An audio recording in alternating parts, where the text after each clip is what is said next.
I think my wife is a professional window shopper. She'll go to a store, she'll spend a lot of time there, she'll check out the prices, and then she'll walk out. And then she goes to another store, checks out some more prices, and then she'll walk out. And then she'll do that I don't know how many times until she finally says, I'm ready to commit to something. I've checked all of them out, I'm ready to finally commit. Sometimes we kind of do the same thing. You know, you go to a Costco, Sam's Club, whatever you go to, and you check out all the samples. Sample a little bit of this, sample a little bit of that. Might take you a while before you finally come in and say, I'm ready to buy this product or whatever else they have to sell. And my fear is that there are a lot of people who are doing window shopping when it comes to Jesus Christ. There's a lot of people who are doing sampling. Sampling a little bit from here, sampling a little bit from there, a little bit of word, a little bit of prayer, but I'm not willing to commit myself to Jesus Christ. There's a lot of people that do a lot of sampling when it comes to Christ. So there's many people who seek after Jesus, but they don't commit to him. Verse 34, then they said to him, Lord, evermore give us this bread. Still on the same tune. It's like one of those records that just, the CD that keeps skipping, saying the same thing. They just asking for the same thing. Lord, always give us this bread. You know, why stop now, Lord?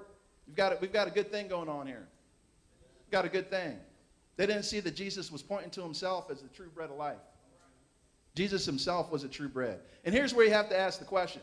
Listen to this. This is the first question. If you're taking notes, you can jot this one down.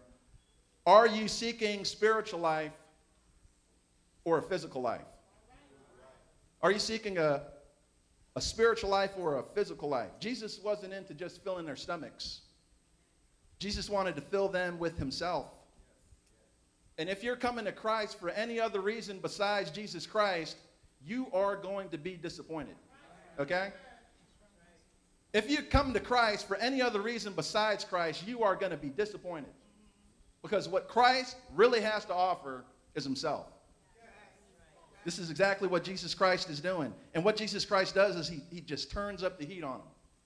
He turns it up to make sure that those who are following him for the right reason.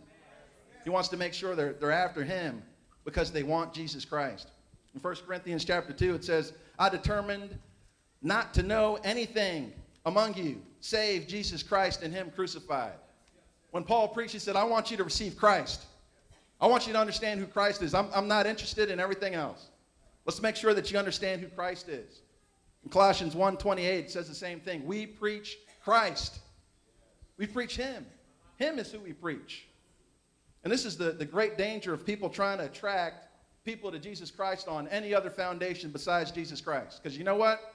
Whatever you do to bring them here is what you're going to have to do to keep them here, right? Whatever you do to bring them here is what you're going to have to do to keep them here.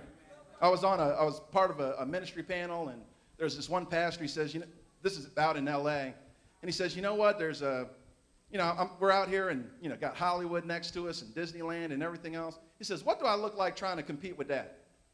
Trying to say, we're at this church, we're going to blow it up bigger and give you better rides and more entertainment. He says, what do I look like trying to do that? He says, but if people fall in love with this book, there's nothing that can pull them away. If people fall in love with Jesus Christ, there's nothing that's going to pull them away.